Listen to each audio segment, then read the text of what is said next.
Welcome back, everybody, to the Liverpool Reaction, an American LFC podcast. I'm Salim, and I'm here with Coach Ralph. Coach, how you doing? Very good, Salim. Yourself? I'm doing well. And today's episode is going to be unique as Coach is going to talk to us a little bit about his experiences as a Liverpool supporter, living near the stadium, Anfield. And he's going to talk a little bit about just growing up as that being the major sporting event and sports team in his area. And it's going to be very unique. We don't have any games this weekend to talk about, or this past weekend or this past week altogether. So Coach is from the Liverpool area. I played for Coach when I was in my late teen years, I think 16 to 18, and we had a Liverpool crest type of shirt back then, which I remember very vividly. So, Coach, why don't you take it away and talk to us a little bit about your experiences as a boy and growing up in that area, and telling us a little bit about the club back then. Certainly, Salim. So I grew up in an area called Great Crosby, which is in the northern part of Liverpool. And I probably didn't appreciate it at the time, but when I was young, Merseyside, as we refer to the area because it's on the River Mersey, was very much a football hotbed. It produced a lot of players who played throughout the country, but most particularly with the two local teams, which were Liverpool and Everton. And my father used to take me to the game when I was really young, and he used to take me. At that time, every game was played at the same time. It was 3:00 on a Saturday afternoon, and he used to take me to the home games, and I think it was because it was just to get me out from under my mother's feet, to be honest with you. Because being very young, having to watch a football game for 90 minutes, plus half time and everything, probably seemed like the end of the world. And one story that was related to me was I would complain and I would moan that I wanted to go home. And I think in one particular game that Liverpool weren't doing particularly well, and somebody that was sitting close by to us kind of asked, well, could he go home with us? So anyway, my earliest memories, not just of Liverpool Football Club, but of the game in general, were not the fondest. And I can distinctly remember telling my mother at some point that football, soccer as it's known over here, football would never be anything that I would like. And obviously, I proved myself to be wrong over my lifetime so far. So anyway, that is kind of the formative part of it. Where matters began to change for me, and I actually know the actual date, was on the 30th of September 1963. And on that particular day, I came into school, and I was at a school called St. Mary's College, and it was our very first year there. And it was a class of about 30 or so boys. When I came into class that day, and some boys were shouting Everton, and some boys were shouting Liverpool. The reason being that the Saturday before, Liverpool and Everton had met in a derby match. And I wasn't aware of it clearly, but obviously many of my contemporaries were. So I joined in just shouting for Liverpool, purely because I knew that my father supported them. You know, I had no knowledge of the players or anything like that. And so that kind of took me over the edge, as it were, where I had no interest in football. And all of a sudden I did. And not only did I have an interest in football, but in Liverpool FC. So things changed from that point onwards, and I began to take an interest in it. And whilst it wasn't quite like it was now, where it's on the television on all of the time and radio and all that kind of stuff, Yeah. there was enough football. We would get the Liverpool Echo every day, and then the back pages would be the sports pages. Mm-hmm. And so the headlines would always revolve around Liverpool and Everton, the two local clubs. So I soon got to know the names of the players, and the club at that time was managed by the legendary Scotsman Bill Shankly.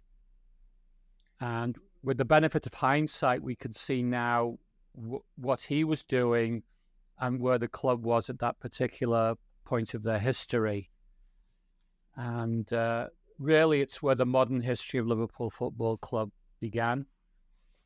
Because prior to Bill Shankly, Liverpool had actually won the league championship 6 times, which I think at that time, maybe only Everton and Arsenal had won it more, at 7 times each.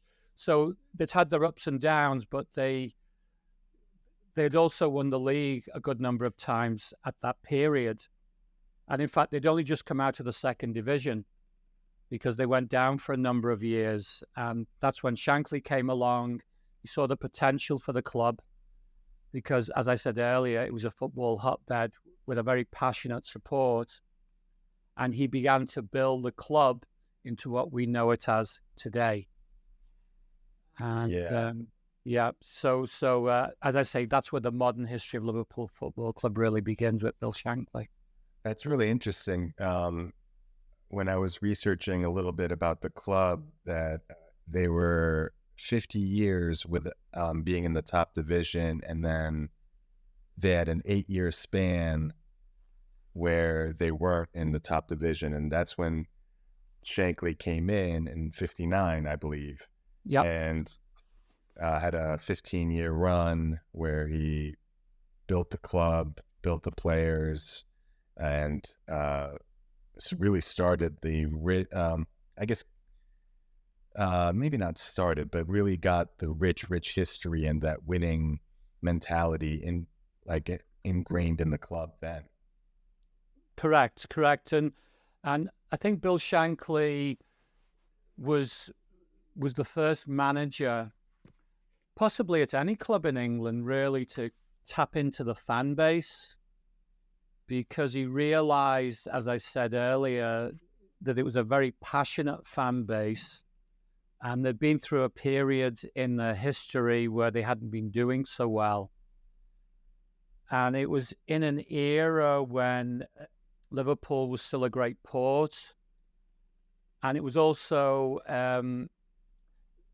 it also had a lot of focus on it because of some other things that were happening in the city at that particular time, notably the music scene, right, and the rise of the Beatles. Right. And so he was very charismatic, and actually this is something that the modern manager Jurgen Klopp shares with Bill Shankly. He has that charisma, he has that ability to tune into the fans, get them going, get them behind the team. But it was Bill Shankly that was the very first manager ever to do that.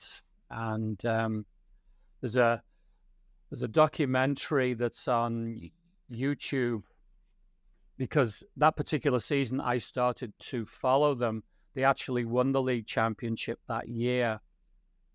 And towards the end of the season, the BBC sent along a camera crew, and it was about the passionate support of Liverpool Football Club, and so you had them singing a Beatles song and basically getting behind the team on the day that they actually clinched the league championship, defeating Arsenal 5-0. And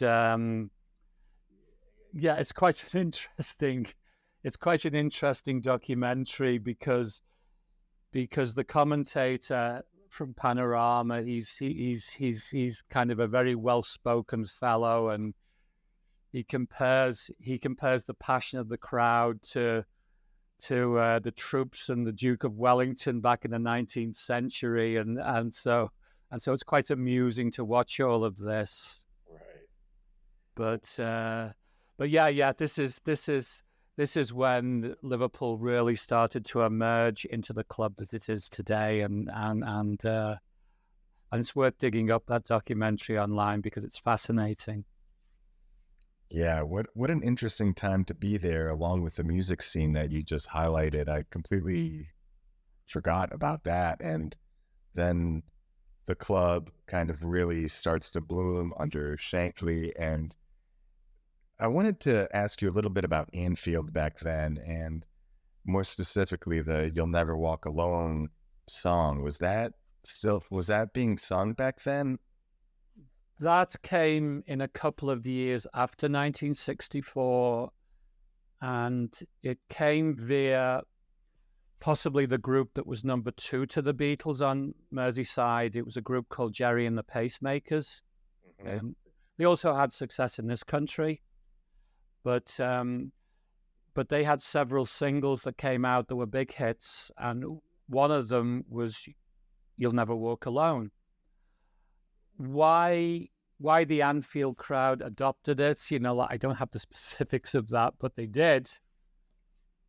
And again, I would guess it was probably the first club in England to really adopt a song like that, make it into an anthem. And over time, it's reached a point where it's kind of, everybody knows that Liverpool FC, "You'll Never Walk Alone," it's sung before the games. And of course, many historic games from that time onwards through to the present, that has been kind of the soundtrack of many great nights at Anfield. Do you remember going to the stadium and singing it for the first time? I don't, actually. I don't. I mean, I can remember my early games. And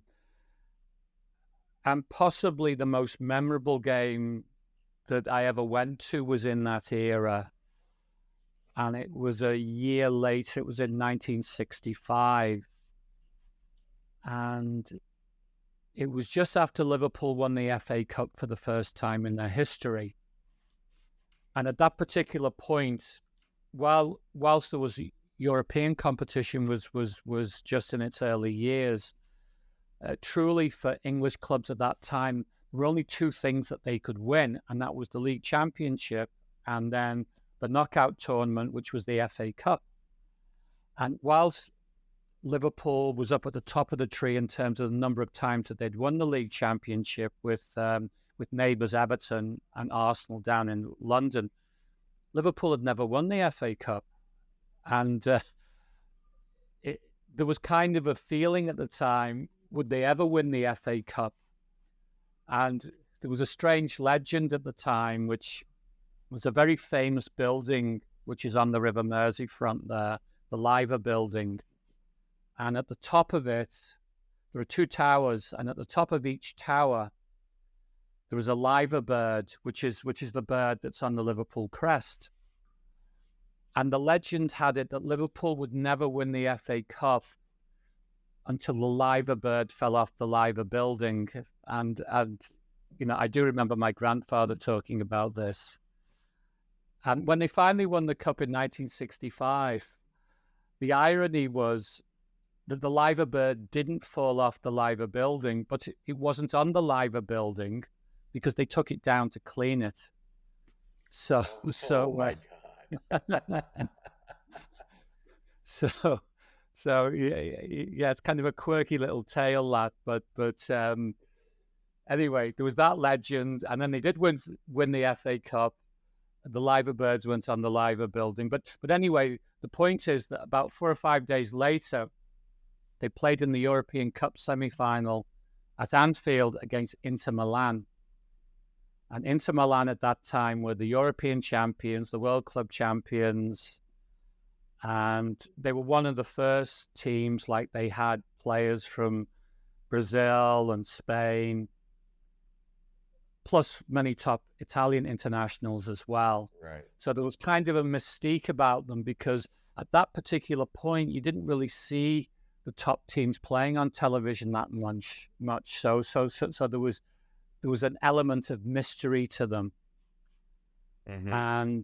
And so they came to Anfield a few days afterwards, and I don't think the Cops sang "You'll Never Walk Alone," but they sang a lot. That I remember, because one of the songs they were singing was something about "Here we go gathering cups in May," referencing the fact that they just won the FA Cup and now they were going to win the European Cup. And so that I remember, and the atmosphere was electric. It truly was. And what happened just before the kickoff, Shankly, who was kind of a wily old fox, as it were, really stoked up the crowd by having two injured players, Gerry and Gordon Milne, walk around the perimeter of the stadium holding the FA Cup. Wow. And so the atmosphere, as I say, was already electric. And when they walked around with the FA Cup, which Liverpool had just won for the first time in their history, it was like the roof came off the stadium. It was incredible. And it was a fantastic game. Milan was a brilliant team. Liverpool won 3-1 before a very controversial defeat, which we won't go into in the second leg. This being the era of many Italian clubs being accused of bribing referees and all this kind of stuff. Right.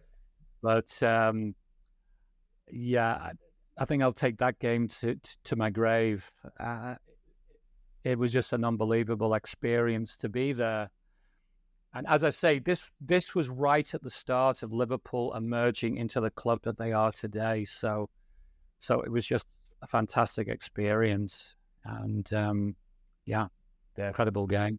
I mean, what a game to be a part of in the stands and kind of soaking in the atmosphere. That, you know, like you said, the FA Cup was won maybe a week before, and just the excitement of that alone, and then playing a team that's probably seen kind of like the boogeyman a little bit, right? With talents from all over the world, and Liverpool come in, beat them, and you're just there, just soaking it all in. I mean, that, when you say, I'll never forget that, I mean, I can just imagine how that could shape your whole idea about the club, and being there for something like that. It'd be like being in Istanbul in 2005, you know, against that Inter Milan team that was, or AC Milan, pardon me, that was AC Milan, yeah. They were incredible. I mean, you look at the talent on that team and you're like,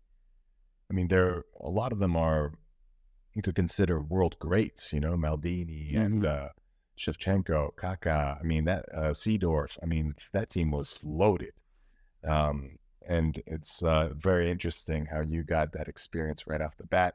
I'm curious if 2005 had a similar feeling. Obviously, not it being in Anfield, but having that kind of team to play against.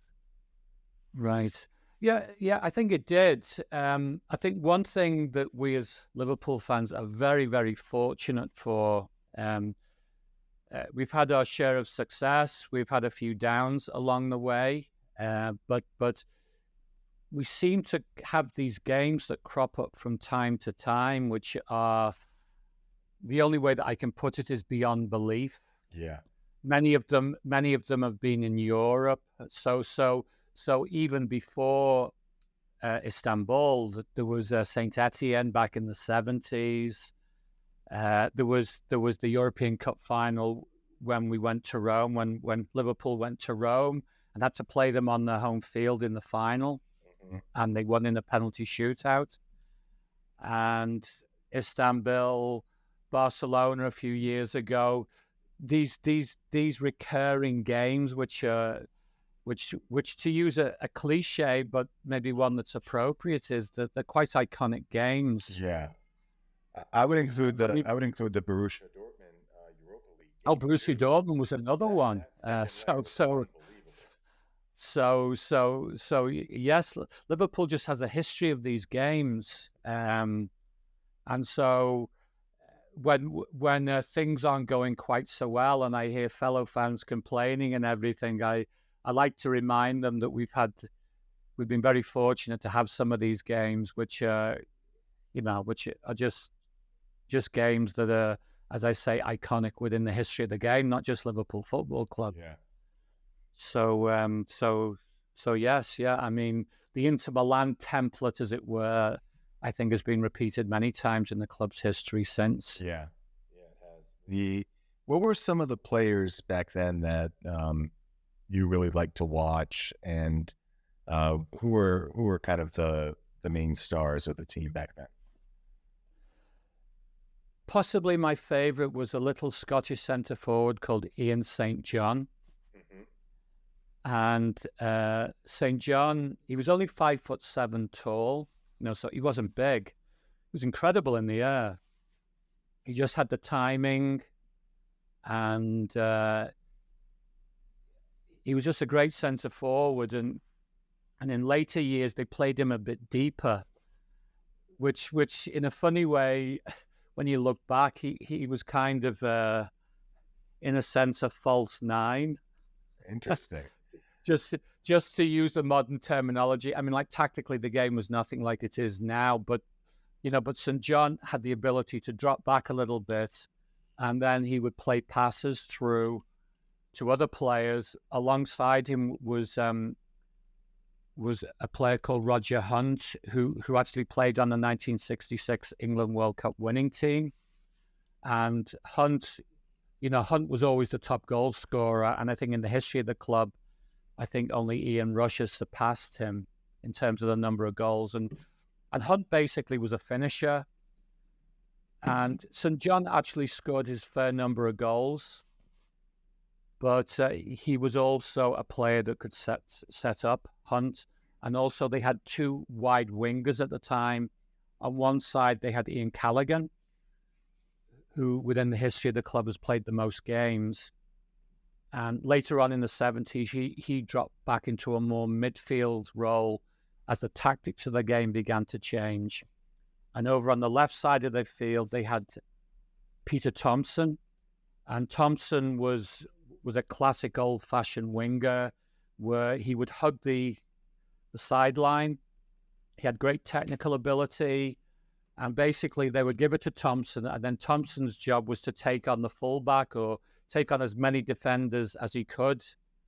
And he was very skilled, great left foot, but he also had the ability to come inside and shoot with his right foot.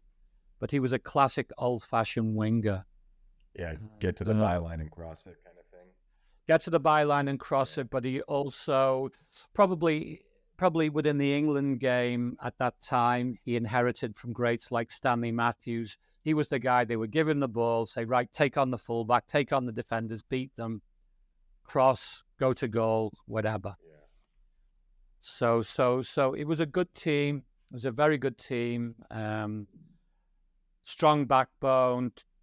Tommy Lawrence in goal, Ron Yates centre half, Ian St. John up front. And they had great success at that time because they won the championship in 64 and 66, and then the FA Cup in 65. And they also did well in Europe, even though they didn't win a trophy. They got beaten in the final by Dortmund, and they lost that semi-final to Inter Milan under very, very controversial circumstances. That's interesting. I'm going to have to look that up. And I understand what you said about it, that, there might have been some funny business.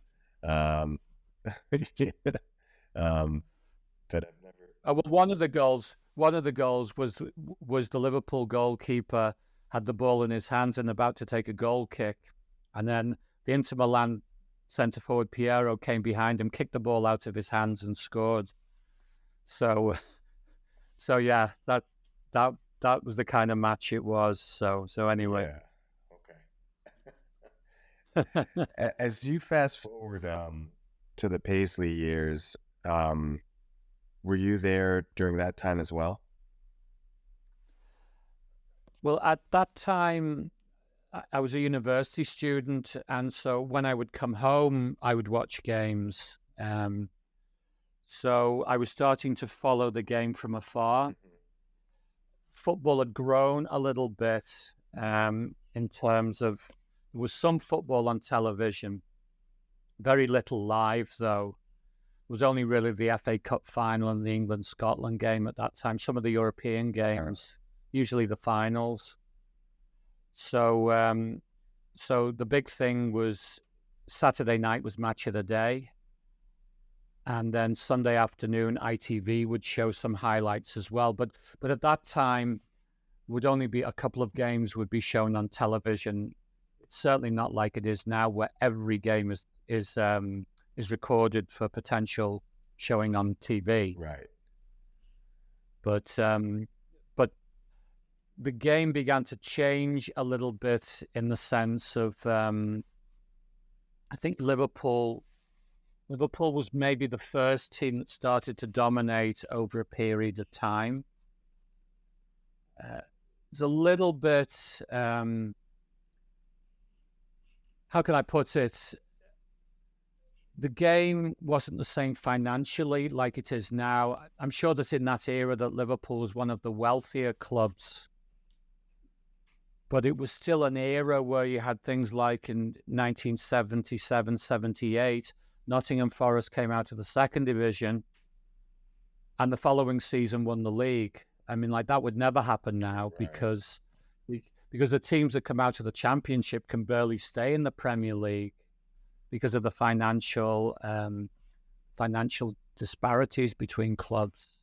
Yeah. So maybe Leicester City would be like the closest thing to it, but they didn't. They were in the Premiership for a couple of years before they won.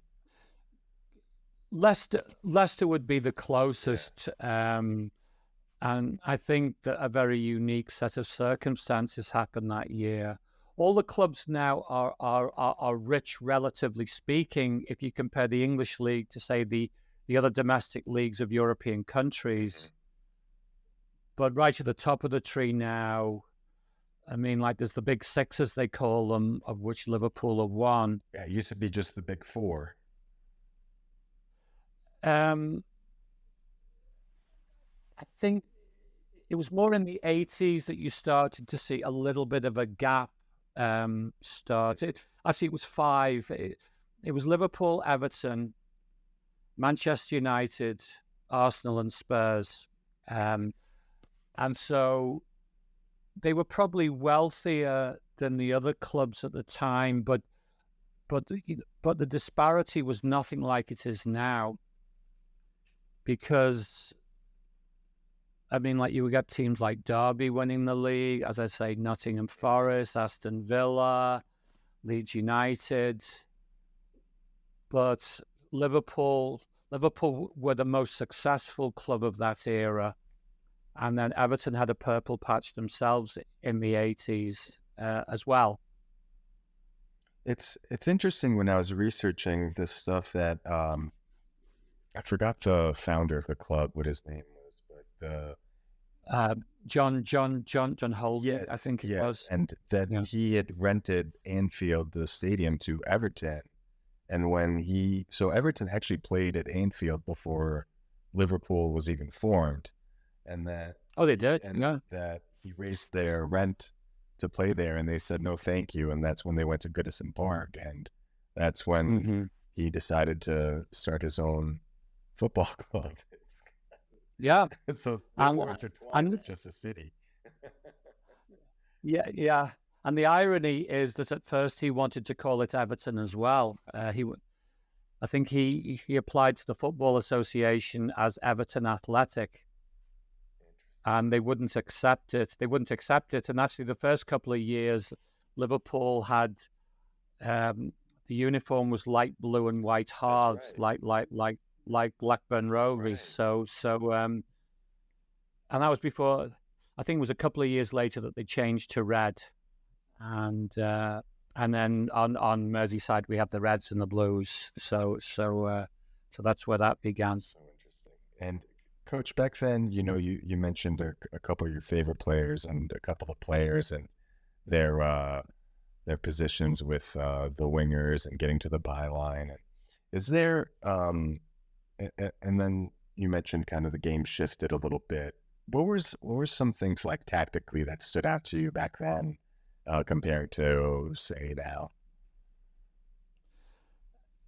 I think Liverpool was the first English team that developed more of what they called a passing game. Mm-hmm. I mean, like I've seen clips of things like the 1965 Cup final, for example, and I can't really say that. I mean, England has a reputation for playing direct football and everything. And watching the 1965 Cup final, for example, I can't say that it was particularly direct, but one thing that I noticed is that the players had a lot more space when they received the ball.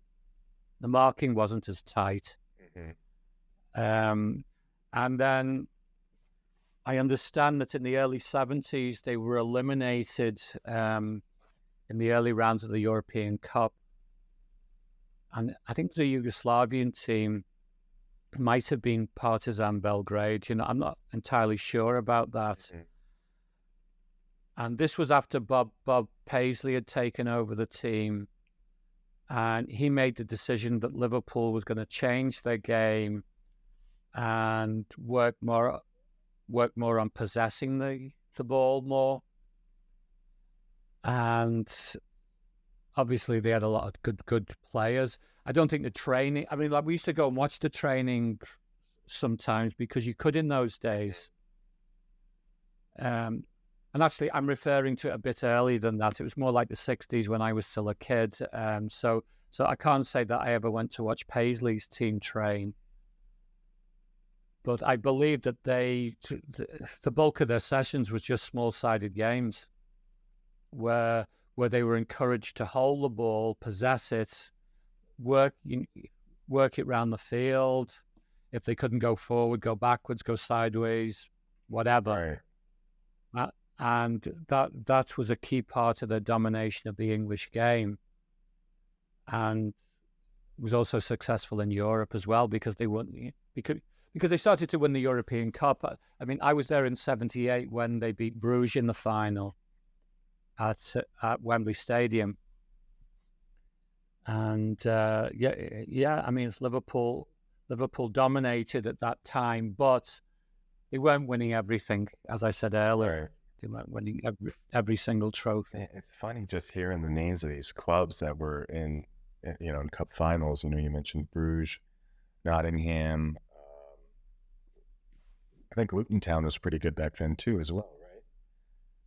They were in the first division, yes. It's just very interesting how some things have shifted, but Liverpool kind of kept their spot in the top division.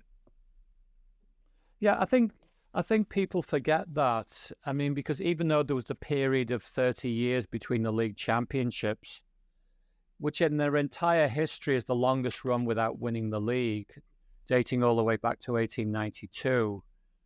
But over that 30 years, they were still in contention a lot. They won a lot of cups. They got to all the finals, even if they didn't win it all the time.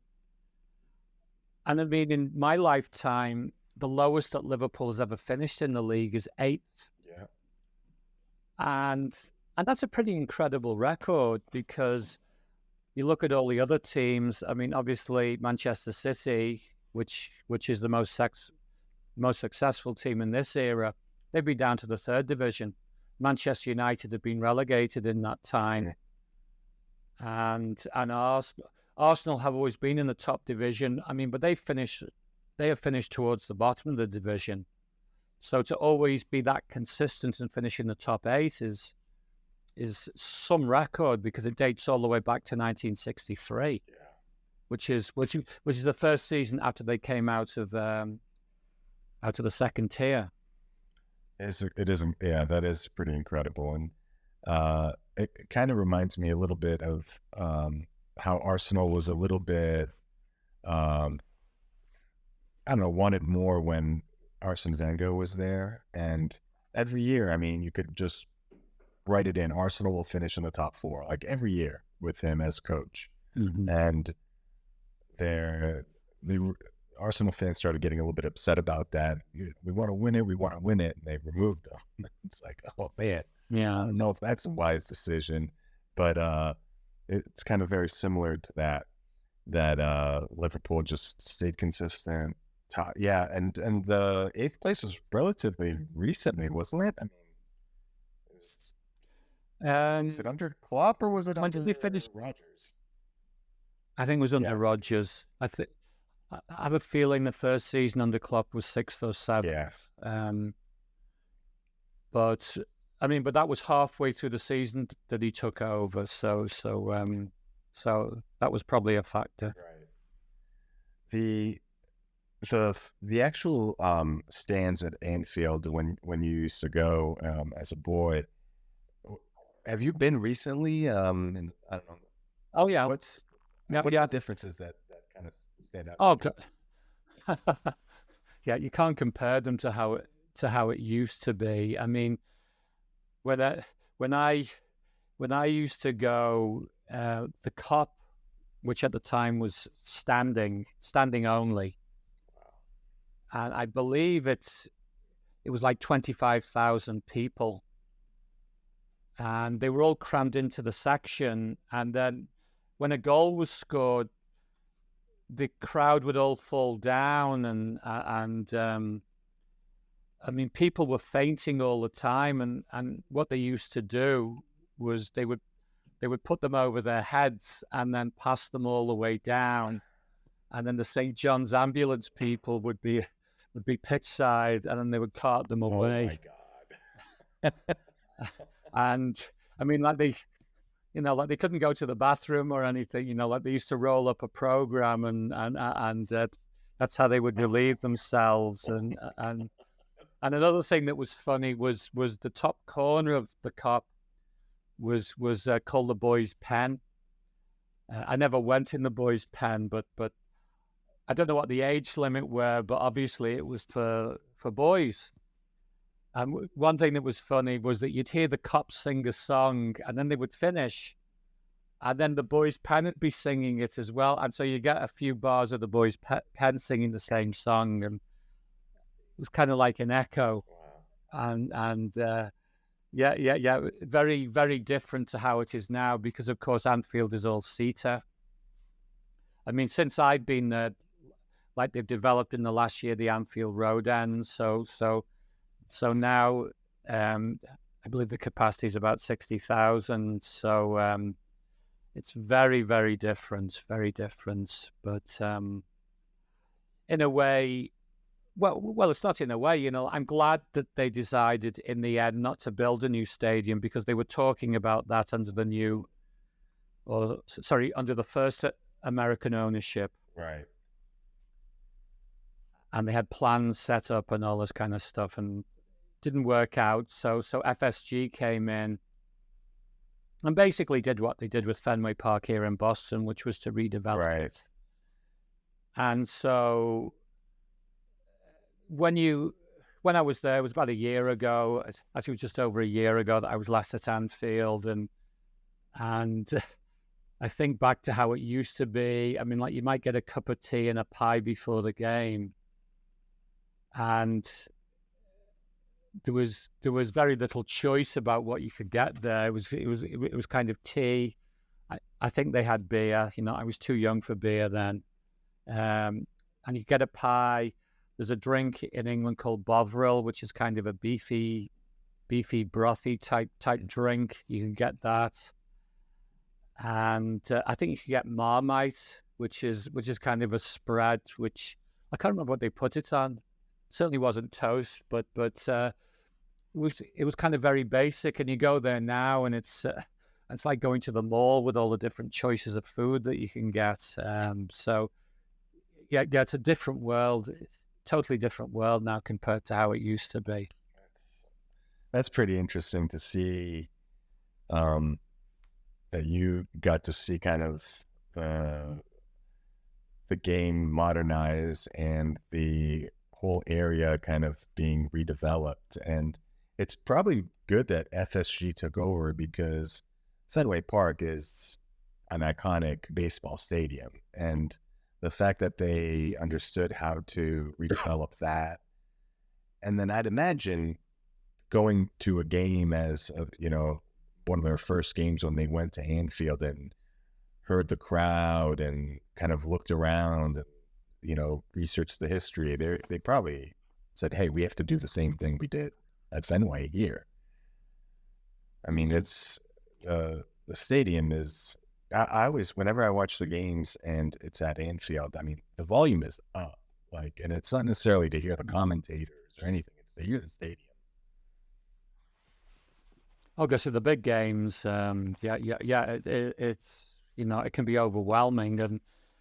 And when they get behind the team, boy, does it make a difference when they really get behind them. And you think back to the Barcelona game a few years ago. I mean, I was watching it on TV, but the crowd's coming through the TV screen. Just incredible. Especially that quick goal by Origi off of Henderson's shot.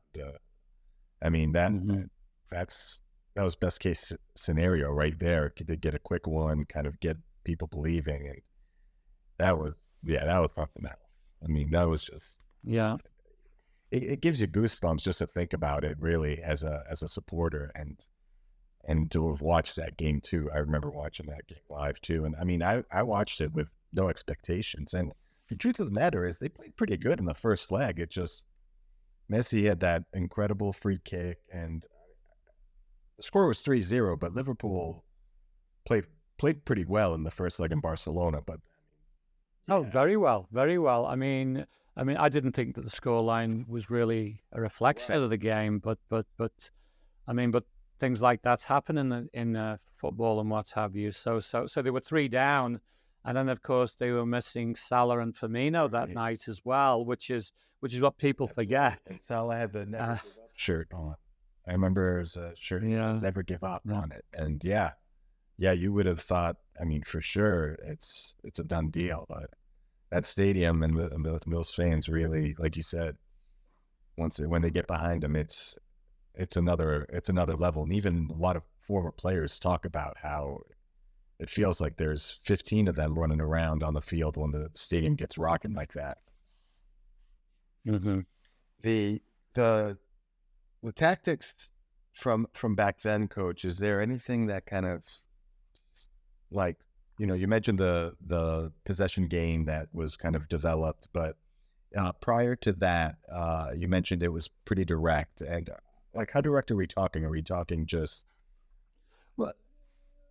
Well, I can't remember how direct it was. I mean, what happened more in the 80s was you started to get more of a coaching philosophy come through from different areas. And so it was in that era that the English FA in particular, the director of coaching at the time, Charlie Hughes, developed the very direct game where the object was, he'd kind of analysed football and found that the majority of goals were scored from 4 passes or less. So his theory was, well, let's set up lots of moves which are 4 passes or less, and so that led to the reputation that England played very direct football. But I mean, when I took my coaching license with the FA under Charlie Hughes, I was actually sharing a room with a fellow called Kit Fagan, who was the son of the current Liverpool manager at that time, Joe Fagan. And I can distinctly remember that there was a little bit of a feeling among certain people at the FA that Liverpool weren't really kind of following the FA's lead because they played a different game. It wasn't get the ball out to the fullback and knock it to the far post all the time. It was a different game. But it wasn't really till the 80s that you saw all of these different coaching philosophies come to the fore. During the 60s, I can't say. Well, I was young as well, so I don't think it was quite the same. I mean, because I don't think that Bill Shankly, for example, was a coach like you see today, and I don't think Bob Paisley was either. But they had a good idea of the game. They knew how to handle players. They knew how to motivate players. They knew how to organize a team. So there's nothing like a Jurgen Klopp or a Pep Guardiola in that era. Right. Coach, it's funny you said when you were taking your coaching license and you were with Fagan. I was back in 2010.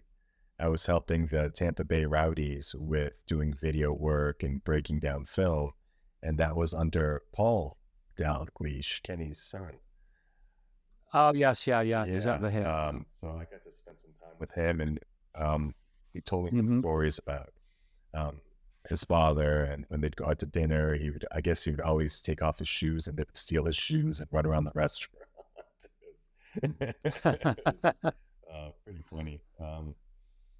Well, Coach, that was so fun to hear about you growing up and you getting to see some iconic games, and interesting how you went from not liking it to the specific day when you started getting interested in it and seeing the club grow and the team grow and the game grow.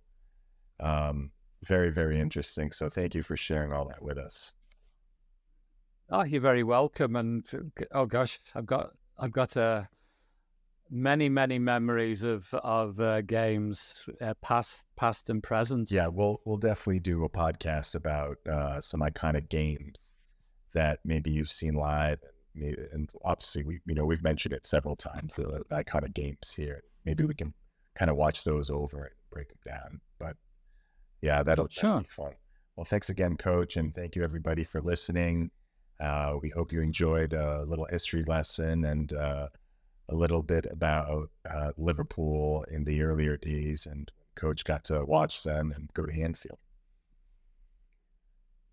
Okay, well, thanks, Salim, and I hope everyone out there's following the Reds. Do it. Go Reds. Take care. Okay.